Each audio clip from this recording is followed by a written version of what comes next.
Bumisita si Vice President at Education Secretary Sara Duterte sa isang liblib na paaralan sa Cebu ngayong unang araw ng pasukan. Kabilang daw sa mga tututukan ng DepEd ang pagpapalakas ng edukasyon sa lugar na malayo sa kabihasnan. Nasa frontline na balitang yan si John Aroa. Hindi biro ang sakripisyo na nasa 50 estudyante ng Kaluangan 1 Primary School sa bayan ng Asturias sa Cebu. 3 oras bago marating ang mabundok at matarik na lugar at maraming tumatawid pa ng ilog makapasok lang sa paaralan. Yan ang dahilan kung bakit ito ang paaralan na napiling bisitahin ni Vice President Sara Duterte sa unang araw ng pasukan. To make sure that education is accessible doon sa mga far-flung barangays natin and mga children, mga learners natin na nasa malalayong lugar.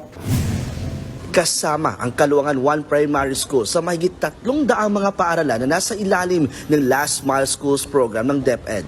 Layo ng programang ito na mabigyan ng kalidad na edukasyon yung mga batang nasa liblib na bayan sa pamamagitan ng pagkakaroon ng bagong gusaling paaralan at mga guro. It's a blessing because it's a new building which are rare for us to find here in the mountainous part. No? So for this, with the facilities we have, I'm sure it's more on conducive to learning. Wa mi magdahom, gikan pa sa una nga. Di rin namin inaasahan mula pa sa aming mga lolo't lola. Ngayon lang nangyari na ang daming tao dito. Para rin mas mahubog pa ang mga estudyante, isang summer camp ang ipinapatupad ng DepEd. Sa ilalim ito, magdadagdag ng oras sa mga classroom araw-araw para mas mahubog ang kakayahan sa math, science at English reading. Sa mga panahon naman ng kalamidad at sakuna, tiniyak ng DepEd na hindi maaapektuhan ang edukasyon ng mga mag-aaral.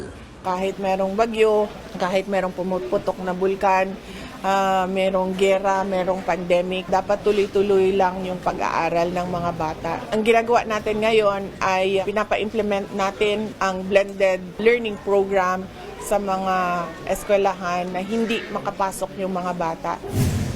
Nagbabalita mula sa frontline, John Arua, News 5.